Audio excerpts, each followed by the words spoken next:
All right, good evening, ladies and gentlemen. Will the meeting of the Planning and Zoning Commission for Wednesday, April 19th, 2017, please come to order? This evening we're going to start with the Pledge of Allegiance. So if we could all rise and face the flag. I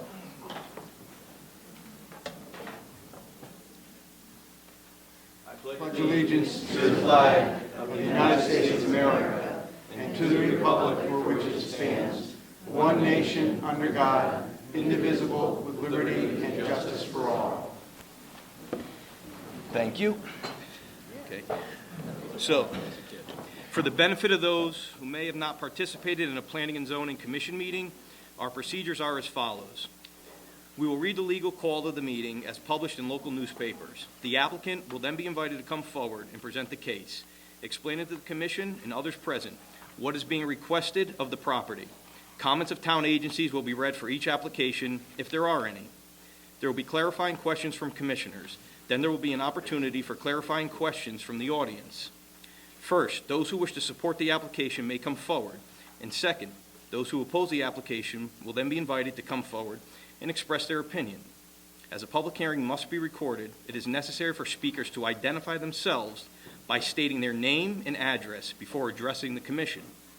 The applicant is then free to leave or remain for the balance of the public hearing and the regular meeting, at which time the commission will try to reach a decision on each application.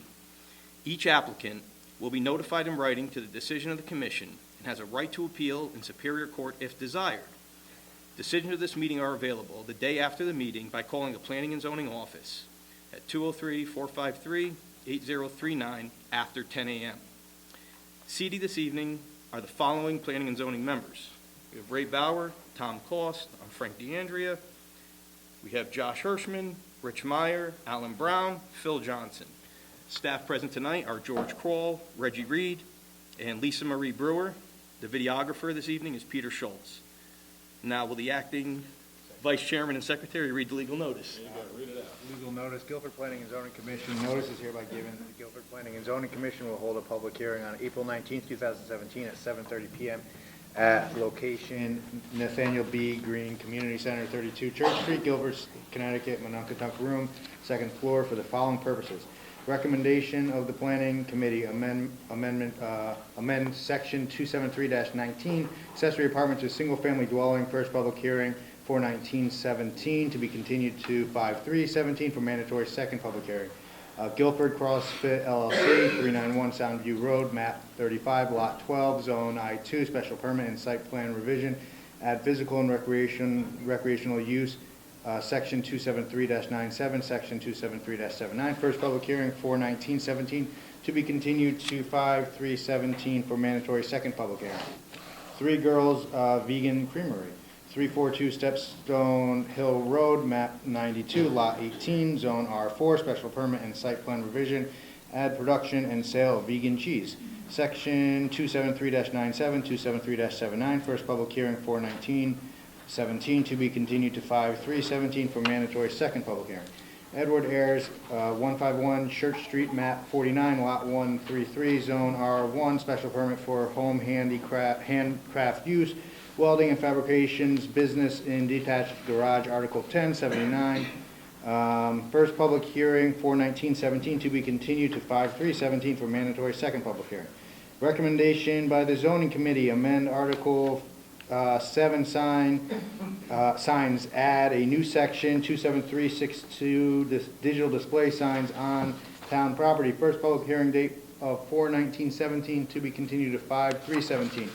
John Hardy, 78 Sachem's Head Road, map 21, lot 14-2, zone R5, coastal area management, construction of house, driveway, pool, and sanitary system, section 273-91. Copies of these applications are available for inspection in the office of the Planning and Zoning Commission, Town Hall South, 50 Boston Street, Guilford, Connecticut. At this hearing, persons may attend and be heard, and written communications will be received. Dated at Guilford, Connecticut, this 29th day of March 2017, April 19th, 2017. Frank DeAndrea, Chairman. Thank you, Josh.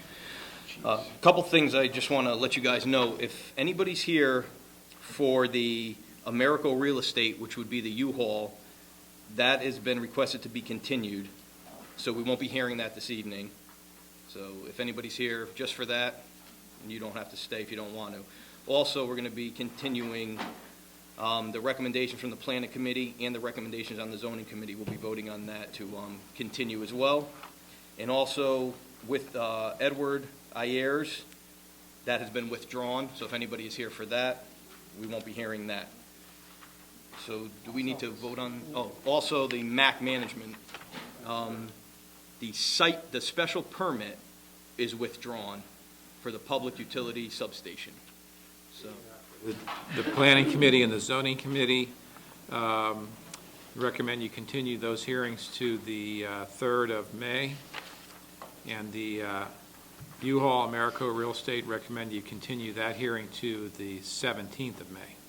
should we take those individually? You can do them all together if you want. Okay, we're doing all three at once?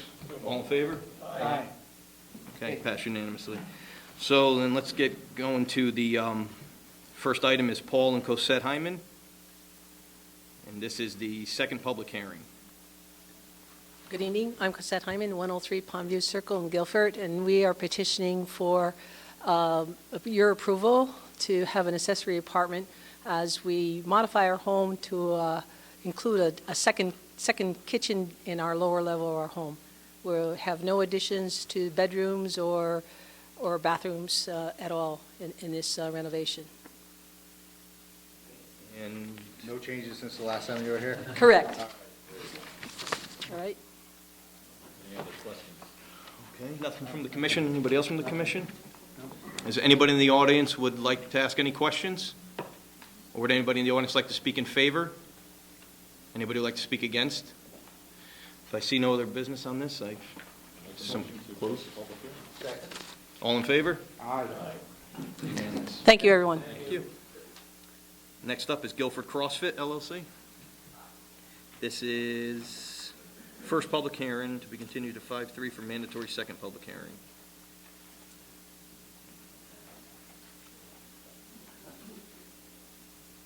Hi. Good, how are you?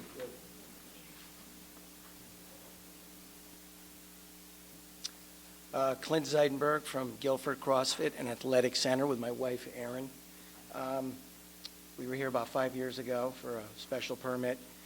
We're trying to move next door, so here we are again. Where are you moving to? 391 Soundview. We are at 387, okay? Is there any impact that we should know about, any difference or a different type of building or No. anything pertinent? No, No? nothing to the exterior. We're going to take 4,000 square feet in the right side of the building or the front and do what we've done in the past. There's two existing tenants in the back of the building now. So this one, last time you were in for an expansion, this one is, you're actually moving, not just No, expanding. We were down the street, and then we moved, what was the first location? It was the first complex coming down Soundview. And then we moved over to the Bartlett building. That's where we are now. Yeah. And we want to move next door. We're actually trying to purchase right now as we speak. And And Reggie, we're Thank good? you. Everything, parking, everything's all good? He's fine. What's the current use of that property? It's a warehouse. So they're before you to add the use of a gymnasium. Commission, any questions? I'm all good. I'm assuming that septic issues associated with a gym use and a warehouse use are addressed by... we're cleared. Yeah. There's no letter from. No letter from Dennis Johnson? Can we ask Dennis for a letter next time? Well, I'm sure we'll get one. We have the hearing. Yeah, I spoke to him on the phone. He said, Oh, there is one? We may have one here. Just hold on a second. Read it on behalf I knew you liked it. It's not in your packet. If I get it It first is not in time. my packet. Yeah, I'm sorry, I don't have it either. Maybe I have it. Well, we can read it, it's gotta be open again, so. We'll hear it, we'll have that. We'll get it the next time. It's good to get it in the record. Gotcha. So, any questions from the public? Yes, can you please come up and state your name and address for the record?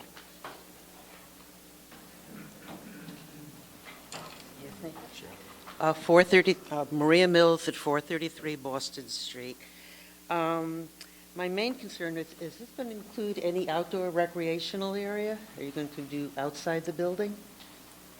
We, right now, are planning on to possibly make a small track around the building for running. And do you have any intention of piping music outside of the building? No. You won't, okay. Because when you first moved in over in the Russo property, you sometimes opened up the Oh, door. the garage Yeah. doors. Yes, Yeah. and blared Yeah, the no. music out, so there'll Not be at no this place, music. no. Yeah. I thank you. I have no other concerns. Thank you. Frank, I do have a letter. Oh, okay. Would you like to read it? This is from Dennis Johnson, Director of Health, dated March 30th, 2017. Subject, Guilford CrossFit LLC, 391 Soundview Road, map 35, lot 12. The applicant's proposed change in use is compatible with the design and the capacity of the septic system facilities currently existing at 391 Soundview Road. It's recommended that the applicant's proposed change in use be approved. Great. Do you have a copy of this? I don't have a copy. No. No, that's not. We'll have one for you at the next meeting. Reggie has a copy if you want it. Anybody else from the public would like to make a comment or have a question?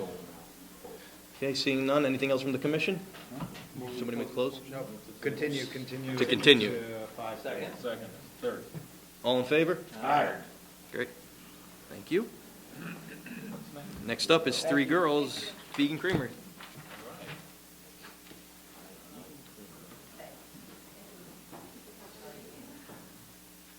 This also is a first public hearing, so there will be a second public hearing on 5/3/17. Hi there, Tracy Alexander, 16 Jefferson Park Road, Madison, Connecticut. And we're proposing a vegan creamery. What do you need to know? I don't.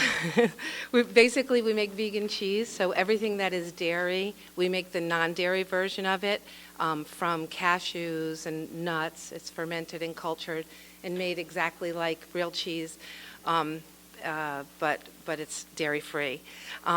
So the space that we would like to be in is about 540 square feet. It's not a traditional commercial kitchen because we really use Vitamixes and those type of things, so there's no restaurant-type equipment. It's Vitamixes. We'll have a stove, a walk-in cooler. We don't plan on selling retail initially, although we'd like the option at some point.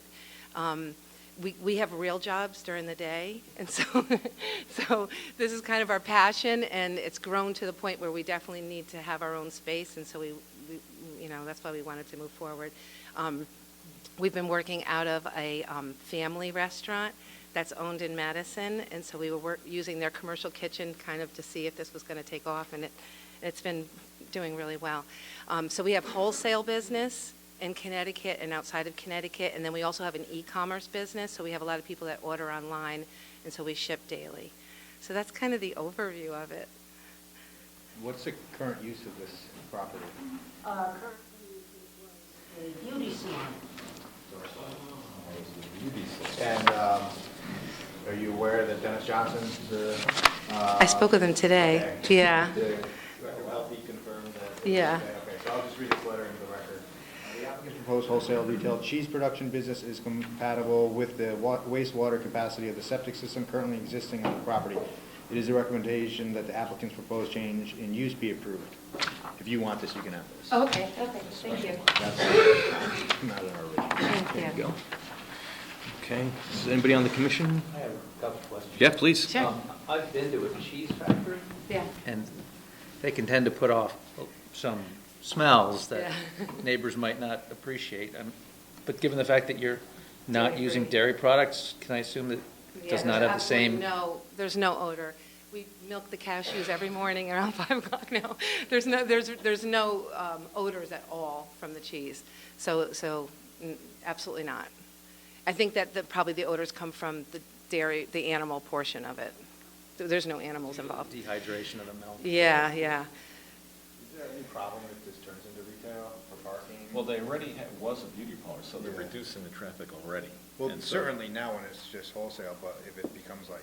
Well, the our goal place that for, everyone wants to just go to be to. clear, the application is for retail as well. So, No, there isn't. Is it? So for Because like it would be the an same. ice cream It would party? be, a store is a store. No. and they have parking. Physically, where is this where? This is the Stepstone Hill Plaza. Next On to s- Kraus, next to Krausers. There's a liquor store there. There's a liquor store there. Next to the liquor store. Okay, it's good, it's good. They got plenty of This parking was a there. dress consignment shop at one point too? Yeah. Same space? Don't ask me how I knew that. All right. I have no other questions. Anybody else on the commission have any other, Phil, did you have another question? I'm good. There's a couple. Anybody? Yeah, just, I wanted to thank you for considering opening your business in Guilford. Thank you. Thank you, we're excited, we love Guilford. Any questions from the audience? Would anybody like to speak in favor? Would anybody like to speak against? Hearing none, then I will move that, or I will ask that we set to a second. Second. Continue it, right? All in favor? Thank you, thank you. Okay, the next one is withdrawn. So next up would be John Hardy.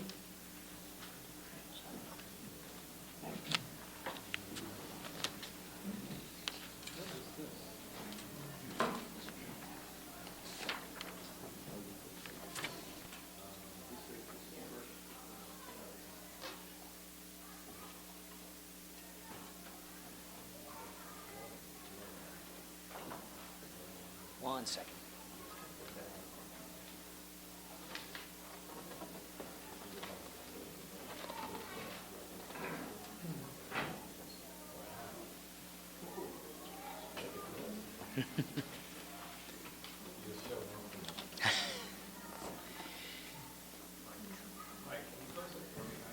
Sure.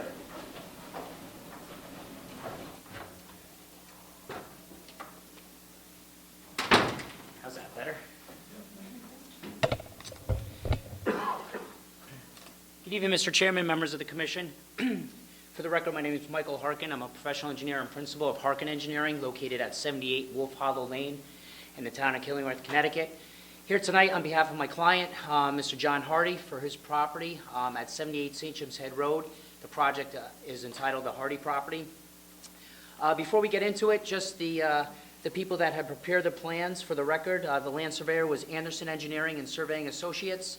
The civil engineering firm was ourselves, Harkin Engineering LLC, and the soil scientist of record was Mr. Richard Snarsky. So the subject property, again, is located at 78 Sachem's Head Road. It is an existing approved building lot. This is the second building lot in a 3-lot subdivision. Sachem's Head Road is over here. There's a bunch of tidal wetlands in this vicinity, which is property of the Guilford Land Trust.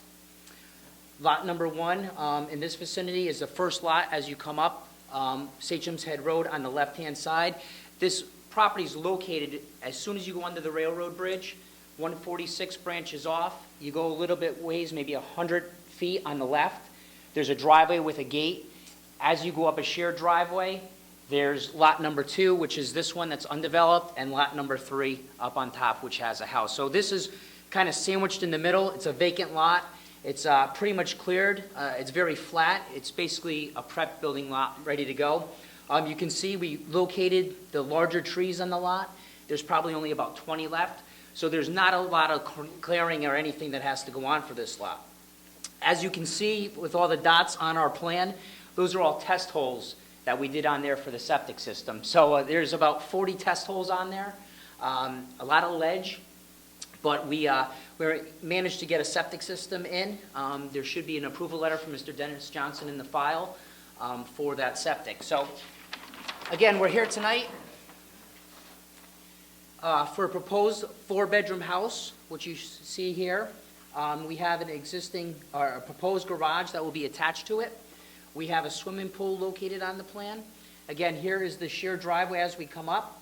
We'll be cutting in. There's already a rough driveway cut in, so we'll be utilizing that driveway, coming into a nice turnaround area. The utilities are already run up.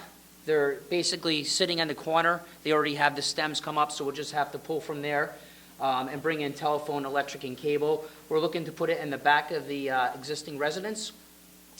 Or proposed residence rather, and the water surface, there's city water here, no well water, so we'll have the city municipal water coming up and tying into a mechanical room.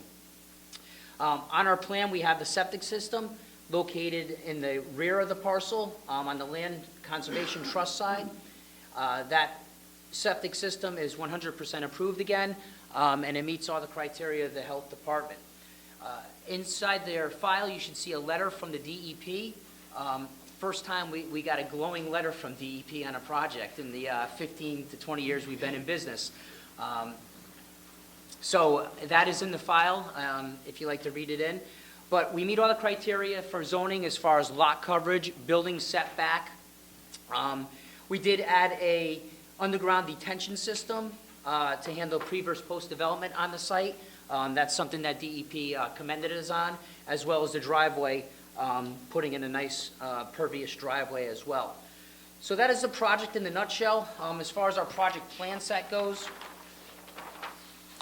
the last sheet has all the requirements for soil erosion control, as well as the septic system. Because we have an underground detention system, we have the notes, the details, and the drainage calcs that support that as well. We also have our zoning chart. Again, we meet all the zoning criteria for that. On our plan as well, we've had multiple meetings with town staff. So this isn't the first time they've seen it. One of the comments that had just come in today, we were able to revise the plans, and it's in Kevin McGee's letter, is that we had to shift the house towards the road, away from the water a little bit more, which we did. Today we reviewed it. We showed it to George, we showed it to Reggie, we showed it to Dennis, and we showed it to Kevin. So we meet all the requirements as set forth. With that being said, we have the potential buyers in the audience as well that are going to be purchasing the lot from Mr. Hardy, as well as their architect, which they have gone through and put these renderings on there. This lower one you can see is lot number 1. That's Mr. Anatra's house. And then this is lot number 3 up on top. And this would be the house that the future purchasers would like to build on the site. So with that being said, I'd be happy to answer any questions you may have. Can I go first? Be my guest. I have Carol Szymanski's letter from the Connecticut Department of Energy Environmental Protection. Dear Planning and Zoning Commission, re-coastal site plan review for single-family house on waterfront vacant lot 78 St. James Head Road. John Hardy, applicant. Dear Commissioners, thank you for referring this coastal site plan review received March 30th, 2017 for review and comment. The subject property is a 1.66 acre vacant waterfront lot with tidal wetlands frontage in the R5 district. The proposal is to construct a 4-bedroom house, garage, septic system, and underground stormwater detention area. We commend the applicant for not increasing stormwater runoff from the pre-development conditions by using an underground detention system, for proposing a permanent pervious surface gravel driveway. All construction activities are proposed are at least 50 feet from tidal wetlands. The Commission may wish to place a conservation easement on a portion of the lot which contains tidal wetlands. Coastal resources on site include tidal wetlands, coastal flood hazard area, AE12 and X, coastal waters, and developed shorefront and shorelines. Conclusion, we hope that these comments are helpful to the Commission pursuant to CGS Section 22A110. We request that these comments be read into the record, public hearing for the application. If we can be of further service or assist you in any other way or other coastal management or Long Island Sound related matter, please feel free to contact me. She lists her phone number, and it's Carol Szymanski, Environmental Analyst 2. Thank you. There's a letter here from Kevin, which I'll read in. It's dated today. The information provided indicates that the applicant is proposing to construct a 4-bedroom house, septic system, and swimming pool on top of a bluff adjacent to a tidal wetlands. All work is proposed to be conducted landward of the FEMA flood hazard zones. The stormwater management system consists of subsurface infiltration systems designed to infiltrate water from the building's roof gutters. The general sequence of construction as shown on the plans provide for erosion and sedimentation control measures that are designed to protect the adjacent coastal resources during the construction process. The proposed house and deck location is located within the 100-foot critical coastal setback for tidal wetlands and should be relocated outside of this area. In order to make sure the coastal resources are protected during the construction process and after construction, I recommend the following conditions for approval. First, the Town of Guilford Zoning Enforcement Officer should be notified to inspect the sedimentation and erosion control measures prior to any site work. Soil stockpiles should be contained by silt fencing and or hay bales. Soil erosion and sedimentation control measures shall be maintained until vegetation is established or suitable material is installed to the satisfaction of the zoning enforcement officer. Second, any discharge from the swimming pool should be directed to a rain garden or subsurface infiltration system. 3, the commission should request that the portion of the property located between the limits of the clearing and tidal wetlands on the east side of the zoning property remain as a vegetated buffer as noted in section 273-91K of the zoning code. And 4, revised plans be submitted to the zoning enforcement officer showing construction of the house 100 feet from the tidal wetlands prior to the issuance of a building permit.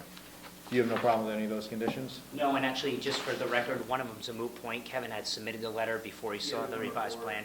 Yep, so that house has been completely moved out of there, 100%. Correct. And then we don't have a problem with the vegetative buffer adjacent to the wetlands.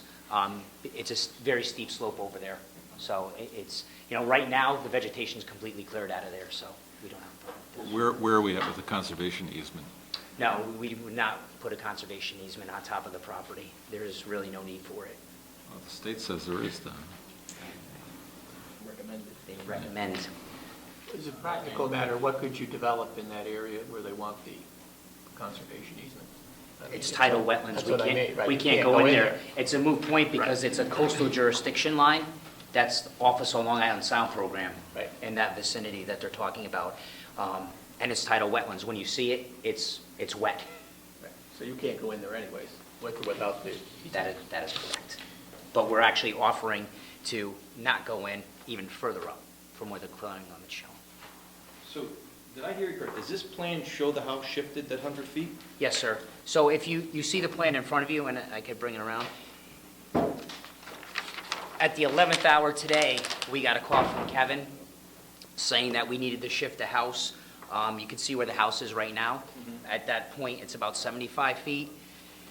All hands on deck. We brought everybody in the office, and we shifted that house and revised that whole plan. What you see is 100. That's that 100-foot line right now, that dark line, and that whole shaded area is showing that everything is out of there. So we did do that. We ran it by George, Reggie, Kevin, and Dennis Johnson around 2 o'clock today, and we're completely all set. So I guess my question would be is, how did that happen? I mean, he had, we knew this public hearing was coming up today, and he couldn't get the comments, or the applicant couldn't get the comments in time to have to do this at the last minute, because I would imagine that it must have been fairly difficult for you to be able to do that, knowing the public hearing was tonight. Yes, I mean, sir. all I'm saying is, But can we we got get it maybe a done. little bit more time in the future? Yeah, we got it done. I mean, I apologize for that, because that shouldn't happen. Yes, it shouldn't happen. Okay. But on the other hand, better late than never. That's right. That's true. We can honestly say we want the project right when it gets approved, and it's 100% right now, so. Commissioners, I'm questions? actually, could I just make a comment here? I'm surprised because in the letter from DEEP, They loved it. they're talking about 50 feet, all construction activities are proposed at least 50 feet from the tidal wetlands. So to me, there's a conflict here. They're not aware of the intricacies of our zoning regulation. In fact, the coastal setback requirements are very convoluted the way they're written in our zoning code, and they depend on a bunch of different variables at the extent of the state of development. It's a kind of rolling setback depending on whether the lot has been developed previously or not, and it's a source of confusion. I'm sure Carol doesn't really know that in this particular case, our regulation actually had a 100-foot setback. It does. It does, and I don't think she's really aware of that, which is probably why she mentioned the 50 feet. But I think everything is copacetic as of we speak right now. Everything is. Michael, is the building outside of the AE 12? The building is, let me just, for clarification. Here is the flood zone, the AE 12 is way down here, basically not even in our clearing limits, so we are in flood zone X, this whole. Okay, good. So, for my benefit, if you say you can't do anything with the wetlands, what is the aversion to the conservation easement? It's just putting the encumbrance on a lot, just encumbering that lot on the deed when there's really no need for it. It takes a value, you're almost forcing an easement on there. So, I'll throw something out. So let's just say Phragmites grow up. If there was an easement, you could not go in and cut them. That's correct. If there's no easement, you potentially could go in and cut them. Only if I Not go, that not that you want to have them anyway, it's just, only if I go to the office of Long Island Sound to get permission to do so. And, just for clarification, here is that tidal wetlands. The CGL line on our plan is forward of that by about 2 feet, so we can't go in there anyways. There's already something already in place that's more stringent than the conservation easement already in place. And then what we're proposing to do is go up even more and not go in there. So we're actually being more stringent than even the conservation easement. We just don't want to encumber the deed with something, is what it is. Any other questions from the commission? Okay, this is a CAM application, so it's only one public hearing. So if anybody have any questions for the applicant right now from the audience? Okay, does anybody like to speak in favor? Against? Anything else from the commission? Second. All in favor? Closed. Okay, so Mac that one is withdrawn. So we're on to the regular movement. Can I get a motion? Make a motion to approve the revised agenda. Second. All in favor? Okay, we're going to deliberate on the public hearing items. So do we start Can you do the first one, right? Yeah. Okay, so, Hyman and, yep, so let's Hardy take, first. Motion? I'll make a Hyman, motion. please. Voted that the Guilford Planning and Zoning Commission approve a special permit for an accessory apartment for Paul and Cassette Hyman, 103 Pond View Circle, map 102, lot 9-21, as shown on an application dated 3/16/17. This application is approved based upon a finding that conforms with the zoning code. The special permit is effective on April 28, 2017, and upon filing with the town clerk. Second. Okay, discussion? She This is meets straightforward. She meets the checklist. Meets the checklist. Yep, So we're good? absolutely Okay, good. call the vote then. All Aye. in favor? Any against? Okay, pass unanimously. Okay, we'll take the second one. Can I get a motion? Voted that the Guilford Planning and Zoning Commission approve a coastal area management application for John Hardy at 78 Sachem's Head Road, map 21, lot 14-2, as shown on an application dated 3/28/17, and Hardy Properties, 4 sheets dated or revised 4/19/17, prepared by Harkin Engineering and Anderson Engineering and Survey Associates. This application is approved with the following conditions listed on Kevin McGee's April 19, 2017 letter, conditions 1 through 3 of his letter. This application is approved based upon a finding that it conforms with the zoning code and is consistent with the coastal management policies of the state of Connecticut. Second. Discussion. He's outside of the danger area.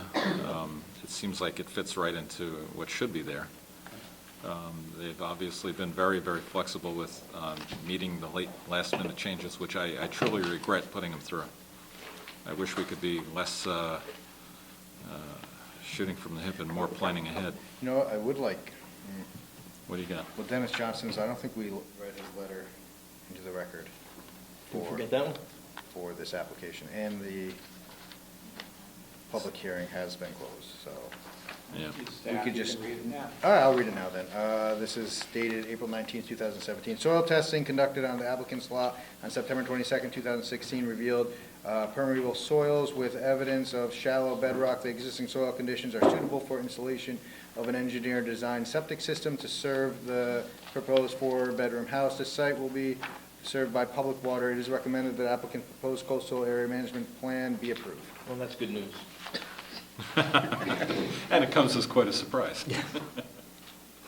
So, yeah, I agree. I think with the easement, I just don't think it's necessary. Like I said, they're already more stringent, and to put the burden on them, I wouldn't recommend that, so. I agree in this case. Anything else? I'm good. Okay, call the motion. All in favor? Aye. Any opposed? Any abstaining? Okay, pass unanimously. So we'll go on to MAC management. Don't we have to approve the revised agenda? We did that. You did it? Yep.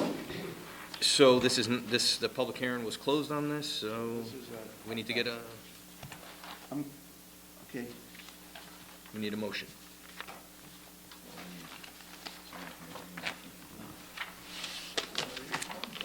I'll read a motion.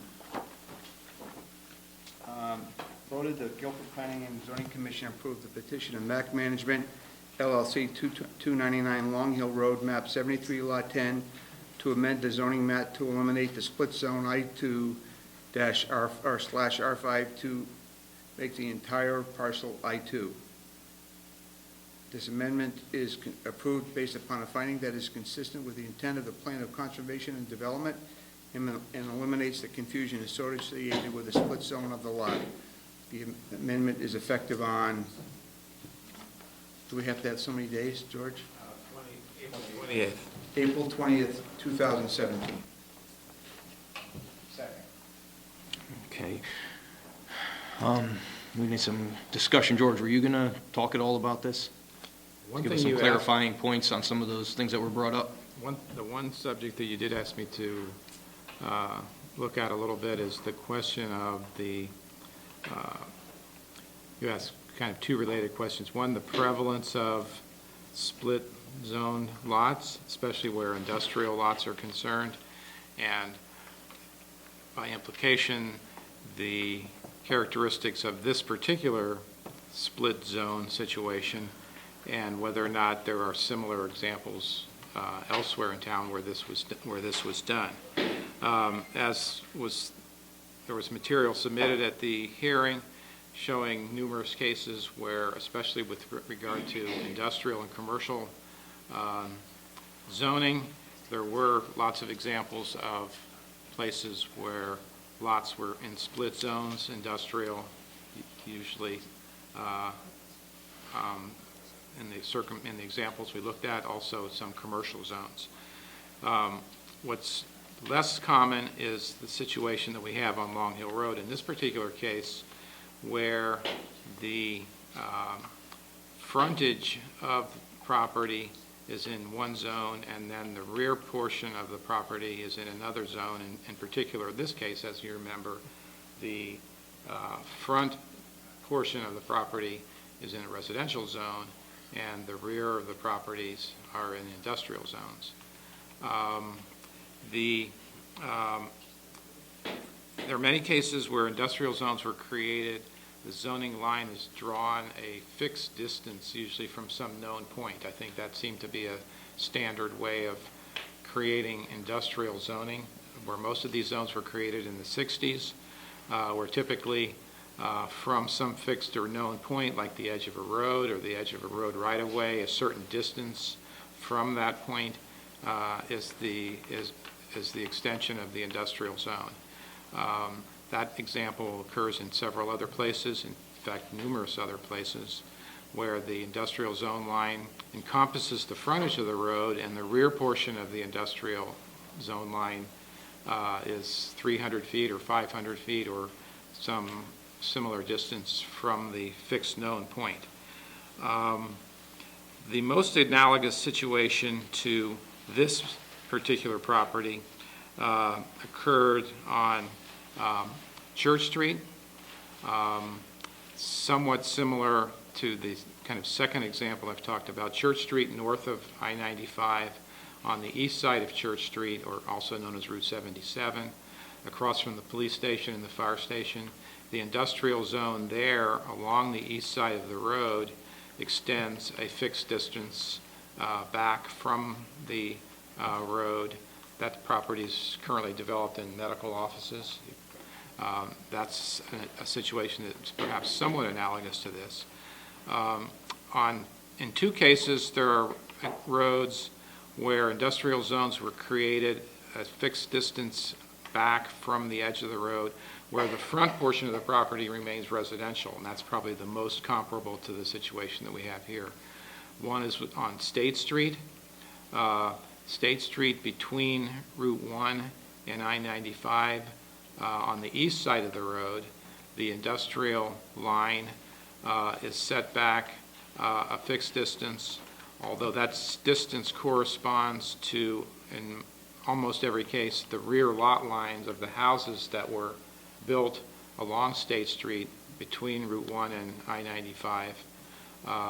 Those lots were there long before zoning. Most of those are historic houses, but the zone line was drawn a fixed distance back, which corresponded more or less to the depth of the lots, which I think in most cases were about 200 feet. North of I-95 on State Street, you have a situation that's almost exactly analogous to the Long Hill Road case, where the zone line is set, I believe it's 300 feet back from the eastern edge of State Street. That zone line, in some cases, sits along the property lines of single-family homes that were probably developed before. Those lots are probably developed before the zoning, but in a couple of cases, it's undeveloped land. This is in the vicinity of the Pinchbeck tree farm, if you're familiar with that. That's very analogous to this particular situation that we have on Long Hill Road. On Whitfield Street, Old Whitfield Street, you have a similar situation to the Lower State Street situation, where the industrial zone line was drawn more or less a fixed distance back from the eastern edge of Old Whitfield Street. But again, those property lines do correspond more or less to the zone line, and those lots were also developed, I believe, prior to any of the zoning. On the north side of State Street, which I just mentioned, the industrially zoned property is not developed. It continues to be farmland. As I mentioned, for the most part, it's Pinchbeck tree farm. In the case of going back to the case at hand, the Long Hill Road case, I think we heard testimony, and this I've been able to at least anecdotally confirm a portion of the correctness of what was said, and that is clearly, at least in my mind, the so-called buffer area that was created along Long Hill Road, where on the property that we currently know as safety zone property, which was previously several other industrial uses. I think that line was clearly drawn in an effort to create a buffer for the industrial development that was going to occur. I've been told that that zoning was created specifically to allow for, or perhaps even to encourage, a particular industrial use to be developed there, and that the 300-foot setback was created in order to mitigate any perception of any adverse impact by the development of that property on the residentially zoned land, the residential land to the west and also to the north on Long Hill Road. I think that was clearly the case. That 300-foot line then was drawn south from that point across what is now Hubbard Road, and then to intersect with I-95, and that line roughly corresponded to the rear property line of at least one of the existing houses on Long Hill Road, and then split the property that we're most concerned about, the so-called Landon property. At that point in time, that property was all in single ownership. There was no lot line there. In my opinion, the buffer was clearly created to allow for the development of the industrial use north of Hubbard Road, which I think was originally Bruning. There may have actually been a tenant or user of that building prior to Bruning, but the early manufacturing use, that line was extended, I think, further south without giving too much thought to what effect it would have, on those properties specifically, because the residential uses were already there. So it was not analogous to the case on the north side of the Hubbard Drive. Thank you, George. So wait, George, what you're saying is that the buffer zone that was sort of discussed was meant for north of Hubbard Road and not south of Hubbard Road, in terms of what you think the legislative purpose of it? Right, at least from what I've heard. I mean, I was not here, and I have no firsthand knowledge of that. We did hear testimony that, from, you recall some of the some of the minutes from some of this comprehensive planning meeting discussions that was clearly intended to allow for that development that had not yet occurred on the property that we now know as the safety zone. I don't think it was intended, at least in my opinion, I doubt that it had much to do with the area south of Hubbard Road, but it was clearly, that same line was extended. Why was it, if you know the answer to this, why was it necessary for planning and zoning or whatever body at that time to create this buffer when they had setbacks? I don't know. I can't speak to that. I think maybe there was some sensitivity to the possibility that industrial development there would, since it's obviously kind of right out in the middle of a field, would be very visible and could potentially impact those residences along Long Hill Road, especially to the north. I think that was clearly the intention there. So George, let me ask you a question. Yeah. What are you basing your differential on either side of Hubbard Road? Why is it different on north of Hubbard Road and from south when they're using the same line, the same distance, the same concept of providing a buffer? What, in your opinion, is making you think that they meant something different south of Hubbard Road? I think the two, first of all, I don't really know what they were thinking in terms of what the impact of that line. The two things that are different are, number one, in the case of where the Bruning factory was developed, that was vacant. And there was some concern about, what this factory, would look like, because it was obviously going to be something pretty big, for Guilford, a big factory, a big building. So I think perhaps there was some concern about that. So the north of Hubbard Drive was different. The circumstances were different there. South of Hubbard Drive, the area was already developed. There were already two houses already there, in effect providing separation and buffering from any property to the rear. And in the case of the Landon property, it was already in single ownership and operated singly as a quasi-industrial use, at least the construction business. So the circumstances were different. What they actually were thinking of in the case of the property south of Hubbard Drive, I don't really know. Right, so you really don't know. No. But is it possible that they had the same concept of providing a buffer for future homes or businesses that might be built there? Yes. Certainly possible. Clearly, the same rules apply 100 feet away with a road between it. Whatever was their mindset of providing a buffer on one side of the road, I have to think that the same minds are thinking the same thoughts. I understand. And so it falls to us to sort of interpret what they were thinking. And frankly, I have to believe they had the same thing in mind, the same people drawing the same line. George, can I ask you another question?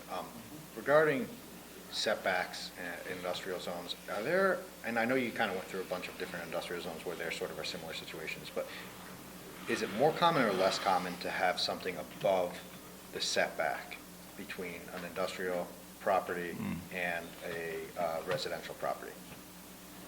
I don't understand what So your is it question. more common for there to be a sort of split zone in Guilford where you have an additional buffer between a residential property and an industrial property, or is it more common that the residential properties are 75 feet from the industrial zones? The only case where I could clearly see there was a similar intent was, as I said, State Street north of I-95.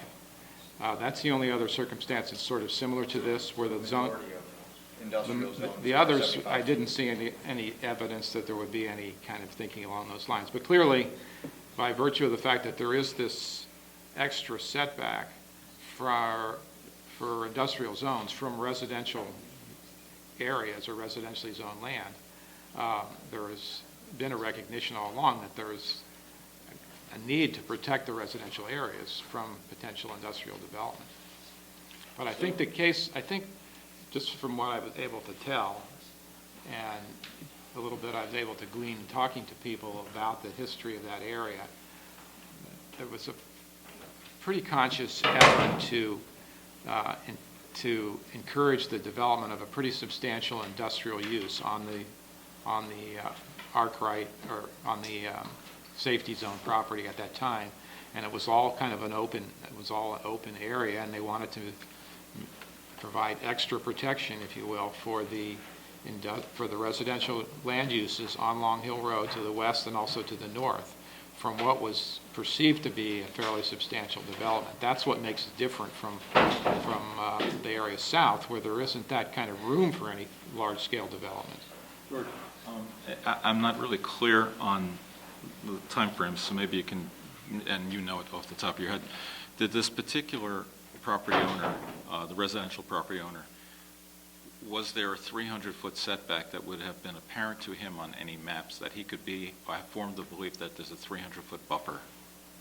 Sure, looking at the zoning map, you would see that. So the property owner had reasonable belief in our maps to show that there was a setback? Sure.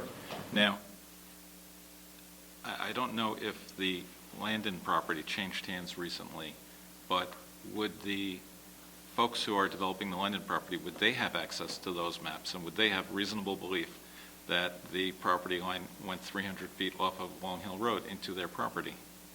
I would think so,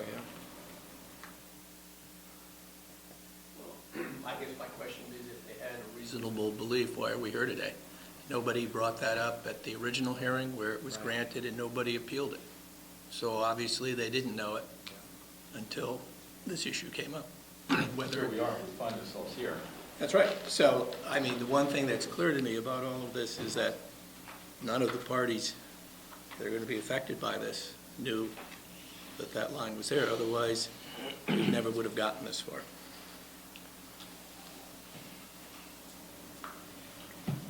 I'm in a bad spot with this one. Well, I mean, Like where we are.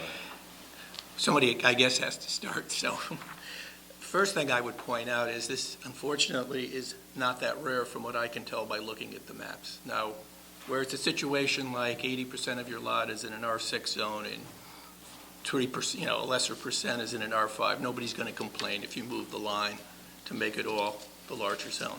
But what I would suggest is that the best way to prevent these problems from occurring again is to make sure we don't have them to begin with. One of the things I'd suggest is we have the zoning committee take a look at how many of these situations exist around town, possibly planning. Some of them to fix might not be very controversial. Others to fix may be extremely controversial. But I think if we can at least ascertain how many of these split lines like this we have, to the extent we can get them corrected, we shouldn't have the problem in the future. It doesn't make a lot of sense to me why you'd run a line down the middle of the property. Well, So, having said that, it got created because when they divided up the Landon property, they didn't extend that division of the property to fully extend out to the residential zone. I mean, had they done that, we wouldn't be chatting now. And that's probably what should have happened, okay? But since it didn't, one of the things I would do is take a look at around town and see how many of these do we have and what can we correct. Some will be, I don't think, very controversial, others may be, but let's see what we can fix. Now, coming back to the situation at hand, the one thing I'm sure of is that people did not know at the time they proposed this thing that this existed. Otherwise, we would have heard about it prior to where we are today. I looked very carefully at the briefs that both sides entered, and I have to say that, first of all, that 75-foot setback, that is part of the regulations from an industrial zone to a residential zone. I think that is the buffer that was intended by this commission. In this particular case, I think in looking at the arguments, the one that appears to carry the most weight to me, that's based on the facts that are applicable to changing the zone line, which is what's before us, not a special permit, not a particular use for the property. This is changing it. The stronger case is made by the applicant in terms of why this line should move to where it would be. There's still going to be a 75-foot setback, so there's no industrial activity that's taking place there. There has been, from what I can tell, there was some conflicting testimony, to be sure, but it appears to me that this has been, industrial type activity has been taking place in this property for many years. In addition, there is quite a bit of noise in that area as well. When we visited it with I-95, trucks going through there. I also don't think by changing this we offer a precedent anywhere else. Each one of these applications is taken individually based on the facts the rules of law and the zoning code as it applies to that particular situation. This is a tough one, I will agree. I wish we weren't here. And I tell you the truth, I think it would be a lot easier to deny the application and make a lot of people happy and one person unhappy. But I think with the facts that have been given to us, with the regulations and the way they've been laid out and the arguments that have been made by both sides, I think in this case, it is appropriate to move this. Now, that doesn't go to any special permits or any other use or the dust or the smoke and all the other stuff that's been brought up, the noise. That doesn't apply to what we're doing here tonight. If we get a special permit, maybe it will. That's where I come out. Now, I'm certainly willing to listen to other sides of the argument. I haven't made up my mind completely yet, but this is my initial thought on the matter. I'd like to hear from Josh or Frank or somebody else. I looked at both briefs as well and thought that there was a lot of testimony given. And we have spent a lot of time on this matter, and we, like Ray said, we did a site walk, and obviously not that any of those factors really go into moving the line of the residential property or the industrial use line. And it is a loud site, no matter what way you look at it. But that isn't relevant for our discussion right now. I just can't wrap my head around a buffer going above what we currently have in our zoning codes. If 75 feet isn't good enough, then maybe we should make it 100 feet, or maybe we should make it 125 feet going forward, and look at, our regulations that way. I think having some people be 300 or 185 feet or 250 feet away from an industrial zone, and other people being only 75 feet away from an industrial zone, I think that's unfair. I also sympathize with the applicant in the sense that he's been paying taxes on this as an industrial zone the entire time, the entire property. He, whether he should have known or he did know or he didn't know, he's represented to us that he did not know that this was a split zone. And I think that, he always believed it to be entirely industrial use. And I just, looking at everything at this point, would have to think that the line should, coincide with the property, so the industrial line should be moved up. Thanks, Josh. Rich, Alan, Phil? The only thing I can say is that, I've also poured through all the information given to us, and while I don't have the legal degree that some of my other commissioners that are here with us tonight have, I can read too. And I don't know that the preponderance falls out to the applicant. In my opinion, if we're going to err on either side, I don't want to impact a residential. I look at some of the things that are charged here in the Planning and Zoning Commission, and they refer specifically to protecting property rights and values. And finally, at a conference that I attended, I carefully listened to the instructions that we can, in our broad discretionary powers, disregard just about anything that's given to us. We have that discretion and use our own discretion in choosing, what we feel is more believable. In this particular case, I'm having I recognize that it would be neat and clean to redraw the zone line along the property line. However, by doing that, we're going to really impact a family who has the reasonable expectation of quiet enjoyment of their property. I can't support it. I don't support it. Obviously, everyone can form their own opinion. But this is one of the toughest cases I've ever been here on. Absolutely. Thanks, Rich. Phil or Alan? I'm disappointed that the applicant and the property owner couldn't come to some type of mediated resolution on it. Obviously, that would make, make for a much easier situation, because right now, someone's going to get hurt. Absolutely. So, obviously, none of us are privy to the negotiations that went on, and So we have no way of knowing, who was hard and fast and who was willing to give. But we obviously saw some drawings from a landscape architect that seemingly weren't presented earlier that would have allowed potentially for some modest modifications without moving the property line. But that's neither here nor there. We just need to choose whether or not, which side of it we stand on. Personally, I have a problem with additional encroachment of commercial activity on residential properties. So that's kind of the way I'm leaning on it. Thanks, Phil. Well, it's a very tough call, there's no question about it. The fellow that owned the property says he didn't know. It's very tough. I don't know. We've heard 3 sessions of this going back and forth, and it's too bad that people couldn't have come up with a solution rather than drag us into this thing and make us make a decision like this, but I agree. that's where I am. Tom? I'll comment that I'm not sure I understand how by moving the zone line, we changed the 75-foot area. The industrial, whoever has that piece of industrial land behind the house still has got to be 75 feet from that fence, because that's the property line. So by just changing the zone doesn't change the buffer, if I understand correctly. Well, I think the buffer is something.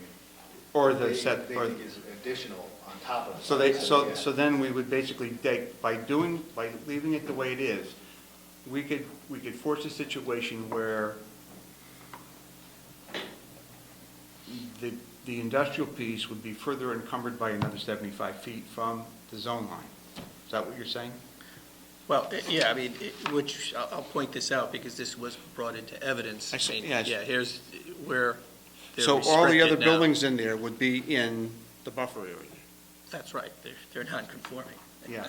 So my thought is, that it is, I know there are places in town, one of the people showed maps where there were a lot of pieces of property that were in 2 zones. I happen to own a piece of property is in 2 zones. To me, wherever possible, I mean, that is illogical. For the most part, to me, that's very illogical. And in this case, where we have an opportunity, at least to say that in this case, that the zone is at the property line, that makes sense to me. Now, forgetting all the other applications that could happen because of this, I don't know, but because the plan of conservation says that where possible, we should do this, I think that having zones like this is illogical, and the fact that we have other situations where we have changed zone lines since I've been on this commission, that I think I'm in favor of moving the zone line back to the fence. What do you think, Frank? So I too, like you, Commissioner Meyer, am not legally versed, and I pay attorneys a lot of money to help me understand my personal life and business. So that being said, when I poured through this stuff over and over again and read it till I could barely see it anymore, while I have to concur, I actually concur with both of you. I don't like the impact it's going to have on the property owner in the residential zone, but I think that our obligation on this is going to be in favor of the applicant because the burden, I thought, was presented better factually. So like I said, it's not an easy decision. It never was. I don't think anybody in here could sit here and say that. And ultimately, the only thing I could hope for is kind of what Phil said, and if it goes in favor of the applicant and not the resident, that the applicant will 100% take that landscape plan that was presented and provide that buffer that was, I would hope that they would do that as a good neighbor, if it goes that way. But I would kind of agree with Tom and Ray and Josh that the applicant made a stronger case in this point. Welcome to being the chairman, you get to call the vote. Okay, might as well. How to Any- friends.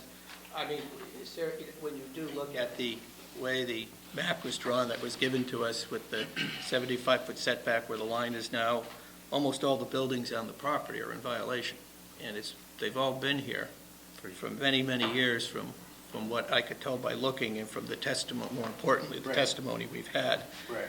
Correct me if I'm wrong. Wouldn't you describe the entire property at one point to be industrial? Yeah, I think there was testimony entered into the record, and I got to admit, it was somewhat conflicting because no one was exactly sure of the dates and what activity took place where and when, but a lot of the buildings that are on the property now are the wrong side of the current 75-foot setback, so I can't believe that the intent was to draw the line there to cause a problem.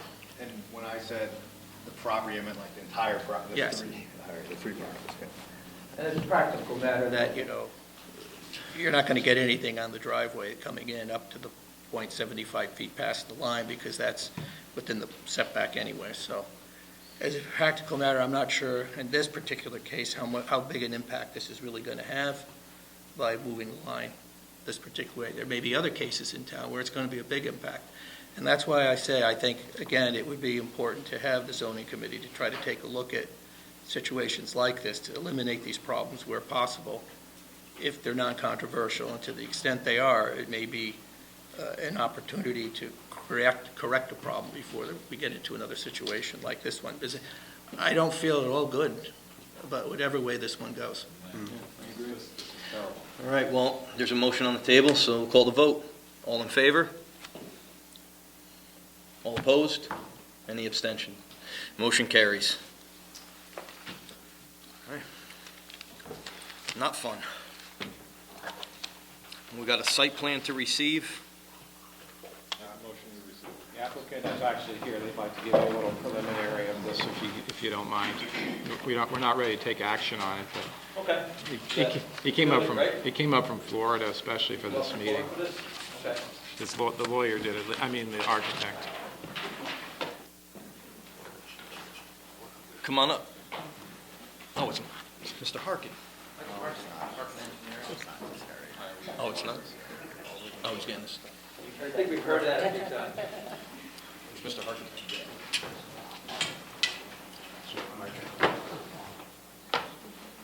So should we receive it first and vote to receive it? Sure. I'll move to receive New Haven, Middlesex. I'll second that. All in favor? Aye. Carries. Good evening, everybody. For the record, Michael Harkin, professional engineer from Harkin Engineering, located at 78 Wolffather Lane in the town of Killingworth, Connecticut. I'm here tonight on behalf of my client, who's the New Haven Middlesex Realtors. We have them in the audience tonight. This project, the actual owner is 2730 Boston Post Road, LLC, which is Cherry Hill Construction. And the applicant officially is New Haven Middlesex Associations of Realtors, Inc. The subject site is 2730 Boston Post Road. Basically, it's the old Broadway Mason site. So the reason we're here tonight to give you a little bit of overview is that the architect, Mr. Matthews, came up from Florida this week for a couple projects. We don't know if he's going to be able to make it back for the next meeting, so we're just going to give you a real brief overview of the site and what we're trying to do here. Again, the site is located on the Boston Post Road, the old Broadway Mason landscape site. You can see the building, as well as the bins in back, the greenhouses. The site's comprised of about 5.2 acres. There is wetlands on the site. We're actually looking to do not a lot of changes to the site.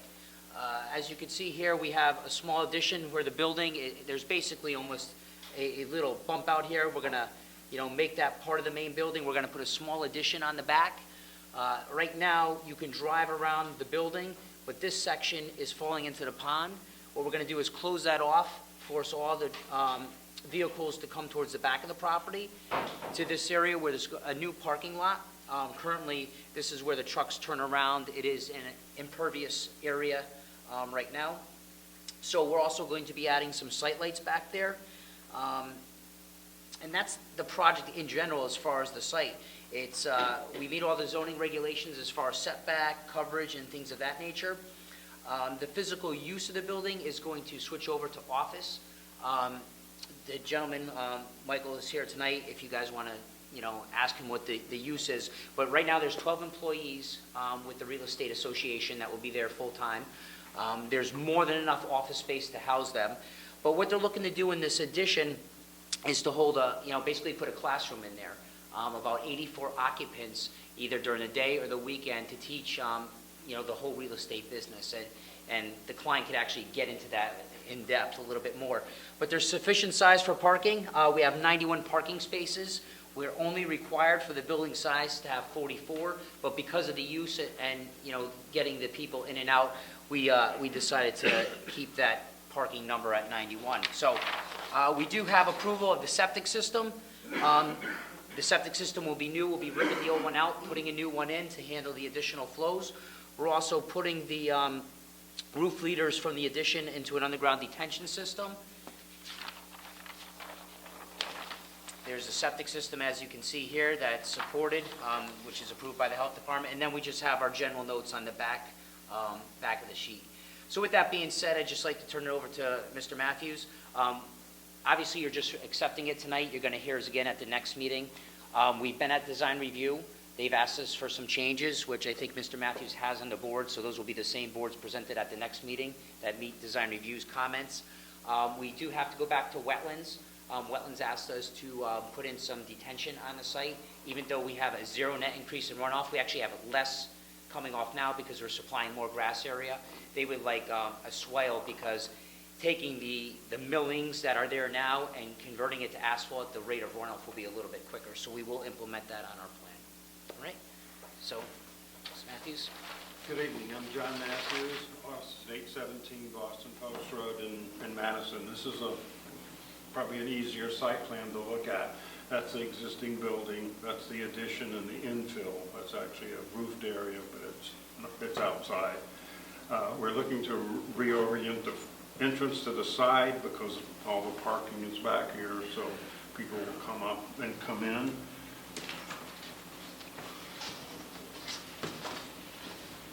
In terms of the building itself, this is the entry, the offices, the training area, and then there's a board room for the Realtor board here. So this will be all of New Haven and Middlesex County Realtors. This is their home office, which I think is a great addition to the town. In terms of the building itself, the existing front of the building has a hip roof with a gable in the front, which is where doors are now. We've added a new entry area to the side, and then this whole roof along the side where the addition is will be raised to give additional height in that training room. And we'll pick up the same hip roof design, and the gable to match the gable on the front. We'll be using the existing shingles and the existing siding, so the building will be spruced up, but it's really not going to change that much. There's also a lot of landscaping on the site, and this was the nursery.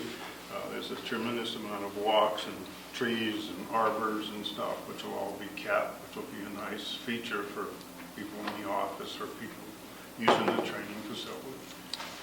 So that's in a nutshell what we're doing to this. I think it's a great improvement to the property.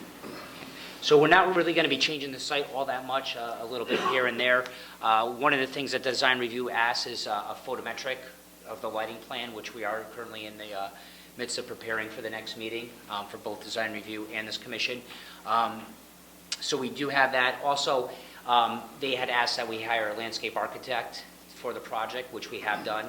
Although we have an abundance because it's a garden center now, we will be adding more and presenting that to design review at their next meeting. So that's the project in a nutshell. I guess we'll see you May 10th? May 17th. Sounds good.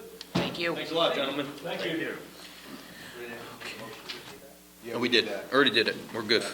So we have correspondence. The Bird's Nest Salon and Gallery Suites at 25 Water Street are seeking permission to hold the Makers Market and Cut-a-thon fundraiser supporting the Killingworth Refugee Relocation Coalition on June 11th from 10 a.m. to 3 p.m. with a rain date of June 24th. Make the motion. Sure. Oh, No, Phil does. Thanks, Phil. Let's go, Phil. His glasses on and everything. I do.